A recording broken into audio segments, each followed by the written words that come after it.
Sugar Plum Fairies. I'm here with Suzie Arbuthnot, who won the BBC Best Home Cook, and Suzie has kindly agreed to show me how she makes her pastry, and I'm super excited. So let's go. Let's go. Thank you very much for having me. Right, so we're going to start off with some plain flour, and the quickest way is to use a food processor. So we'll put the flour in first, and then we're going to put the butter. So this is equal quantities, and this makes a lot of short crust, but you can have the amount I'm doing here. It's 250 and 250. You can make it 100. What we want to do now is put the lid on and then pulse it.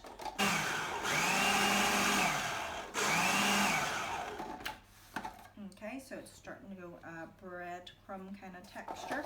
I'm going to give it another couple of pulses, and then I'm going to add the ice cold water. Okay, so you're wanting to just put a tablespoon at a time, and you're wanting it just to combine, and you'll see it change to the texture that you want it to be.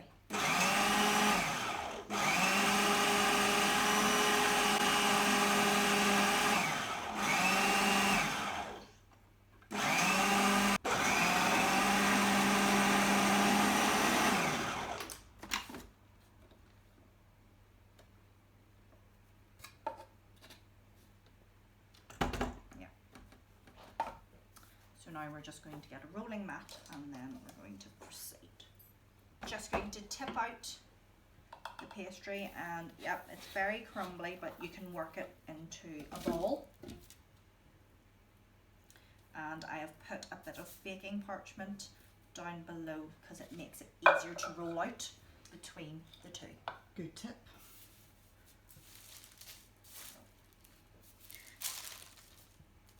So this is a very short pastry, so it is crumbly, so you'll see that it is kind of falling apart. But if you have it too wet, then it just doesn't have the same texture and goes very doughy. Okay, so now I'm going to roll it between the two.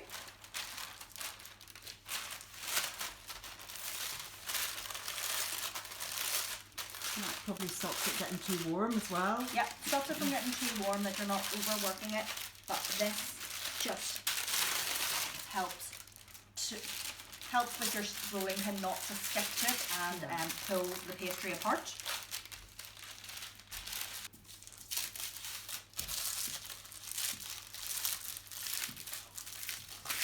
So I'm just going to put the pastry into this pie dish.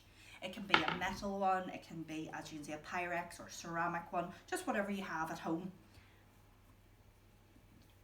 So I'm just pushing the pastry in, and if there's any gaps, you just push a little bit of extra pastry to cover the hole. You can just patch it. You can just patch it up then, yes, absolutely.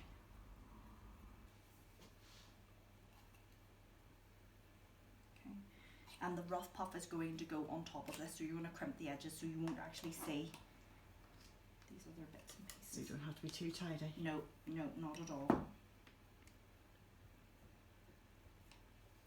Do you ever have problems getting the rough puff to connect to the I've never had actually a problem with that, but I just make sure that I've got egg, you know, that's what I use to glaze the pie anyway, so then I just use that as a sort of like a glue for the pastry. So I'm just making sure that that's even thicknesses on the walls of the dish, because you just don't want a bit of doughy pastry when you're eating it. Okay, I'm just going to trim that a little bit further.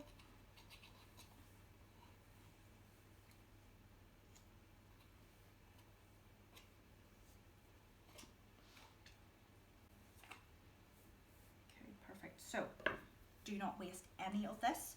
This can be put into the fridge and used for quiches, another pie, and some people even like to make sausage rolls from short crust sometimes, or put it in the freezer and use it whenever you need to, if you want a treat. Okay, so I'm going to make the rough puff now, and it is as simple as the short crust before. Haven't cleaned the utensil or the processor, but it's fine. It's exactly the same ingredients. So flour in, and this has been in the freezer.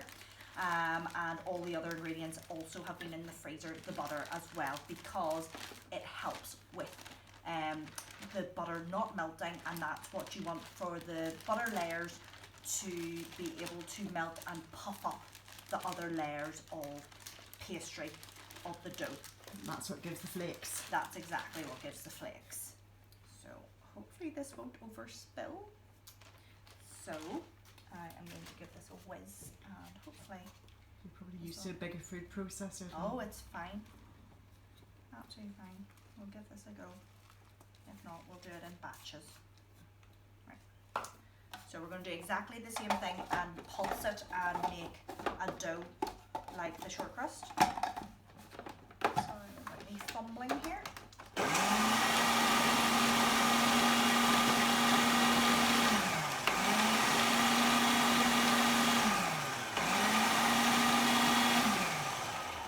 Perfect.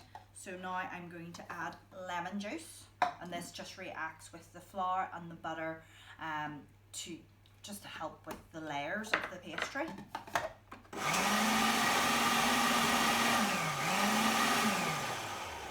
And then now we're going to add the chilled cold water again.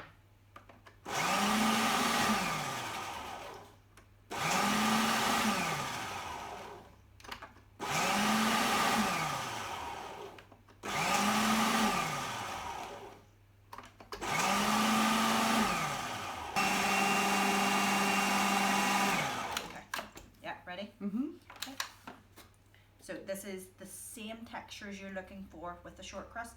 You're wanting a soft kind of dough, and this is when we now work the other grated frozen butter into it then.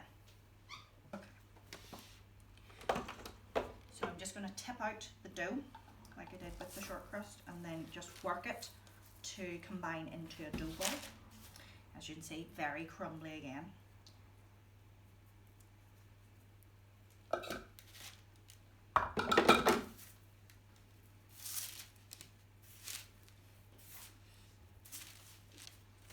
So combine this into a soft dough, and I'm just going to work it with a rolling pin, and it is slightly sticky, so I'm going to add just a little bit of flour to stop the rolling pin sticking to it.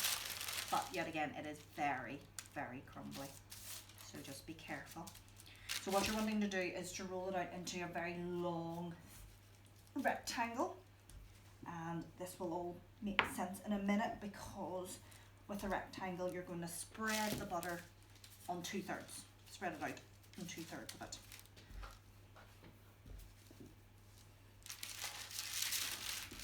Happy enough? Yeah. So then now I am going to spread the butter. So I'm going to use half of this butter, which is grated and it was frozen, to put 2/3, covering 2/3 of this pastry, and then we're going to fold this non-covered side over.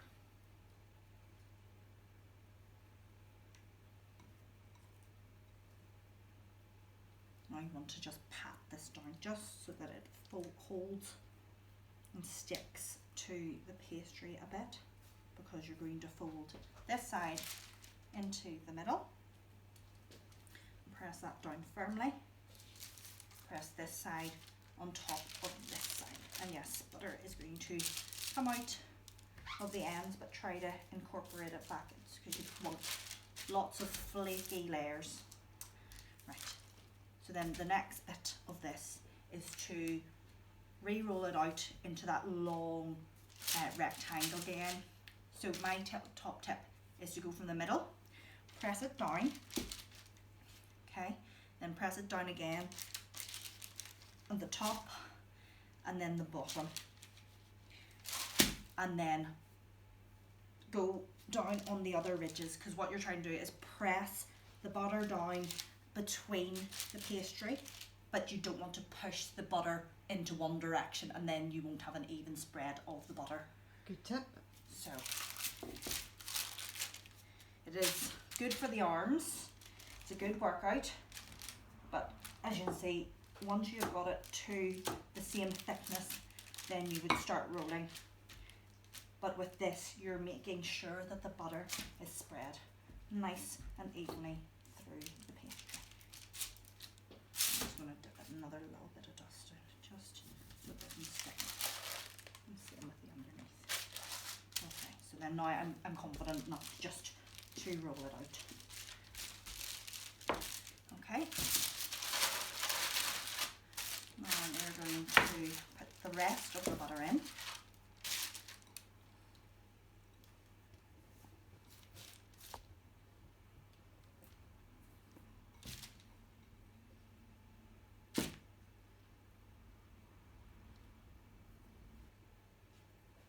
Okay, so do the same thing. Press it down, press the butter down into the pastry so it's easier to fold. And then we tuck this plain bit into the middle again. That's exactly how you did it before. Yep, exactly before. And then fold this side in. So these are actually called lamination layers. And what that yet again means, it's just the different layers of pastry. And the more folds over you can do, then the flakier and the higher of the, you know, puff of the pastry you will get.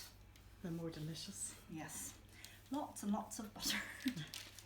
So repeating exactly the same thing, just pushing down on the pastry and trying to evenly spread that butter. So as you can see, some of the butter is breaking through, so what I'll do here is yet again add a little bit of flour, because you don't want the butter to melt too quickly before you get it to be chilled in the fridge. Has this ever gone horribly wrong for you? It has gone horribly wrong once, but I always learn from what I've done wrong, but that was years ago. So yeah, just as long as I don't rush it, or I make sure the butter has been chilled. Sometimes I just don't have time to remember to put the butter into the freezer. So having it chilled in the fridge, or just a block of butter, is just as fine. I just need to make sure the butter has been sitting for at least, you know, 10-15 minutes. And then, you know, if it was room temperature, put it back in so it's nice and cold, but also that the pastry rests in the fridge for slightly longer. Because this is a complete cheats method, because I technically could use this straight away, because it's still really cold. This is still very, very cold to touch. And that's when you can use puff pastry, because the butter will rise, will melt at the right temperature to then give the flakes. So I'm going to give this another lamination layer, fold it upon itself again without the butter, but this will help. Just the layers. The layers, exactly.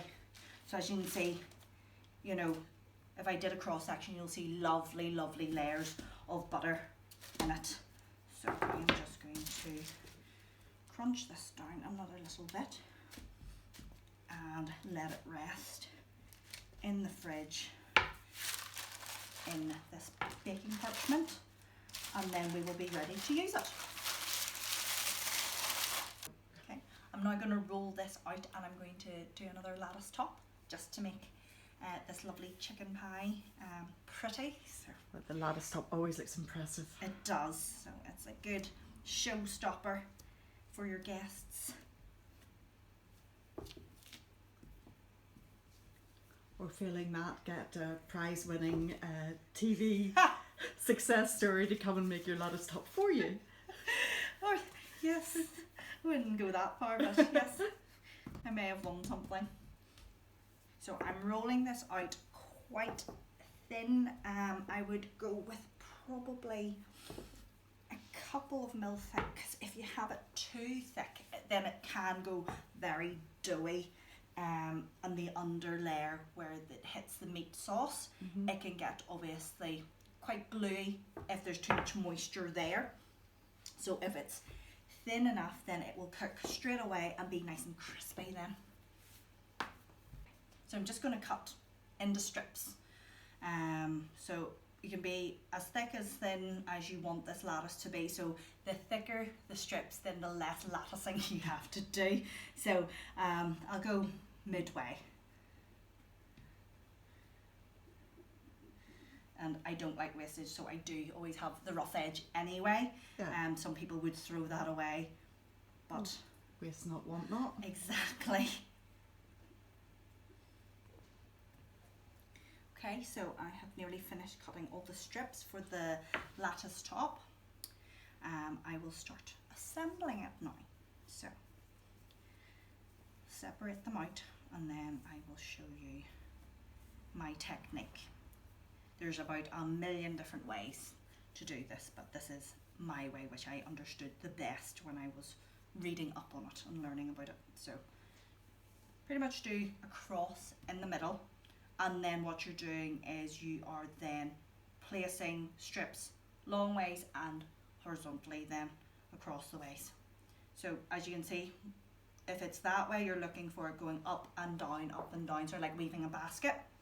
So then that's going up, so then you're putting that one below, and then I'm going to go 4 this way. So then, as you can see, that's up, and those are underneath. So then with the horizontal strip, I am then lifting this one up, putting it down, lifting this one up and putting it down. So we're now getting that weaved effect.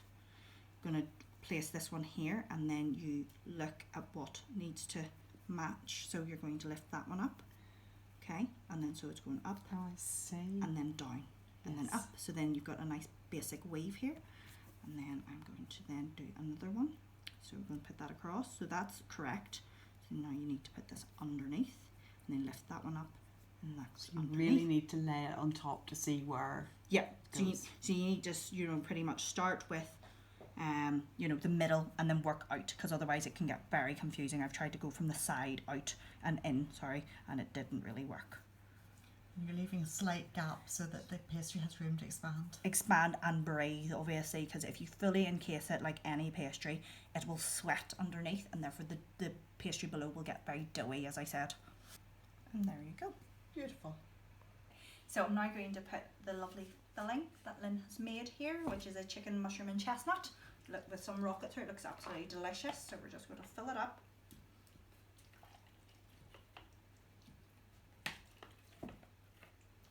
I love well-filled pies, so I love making sure it's right to the top. Oh, you don't want a gap. You don't want to get this right.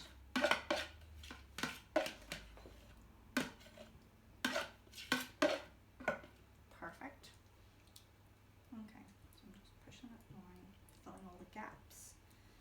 And then we're going to put the lattice top. So what I did there to make it easier to transport was to press down each of the strips just a little bit onto itself, so therefore it's easier to lift. Famous last words. So let's see. Good luck. So good luck. Actually, I'm going to use a rolling pin. I'll roll onto this slightly easier. Okay. And then we just do this. Ta-da! So, as you can see, it's now perfectly around the top of the pie.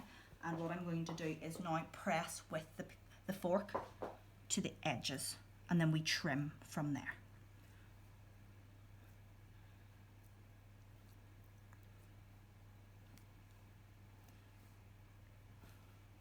Okay, so now that I have used the fork to press the rough puff against the short crust pastry underneath, I'm now going to trim it so it's nice and neat around the edges then. The lattice looks so good. Oh, thank you.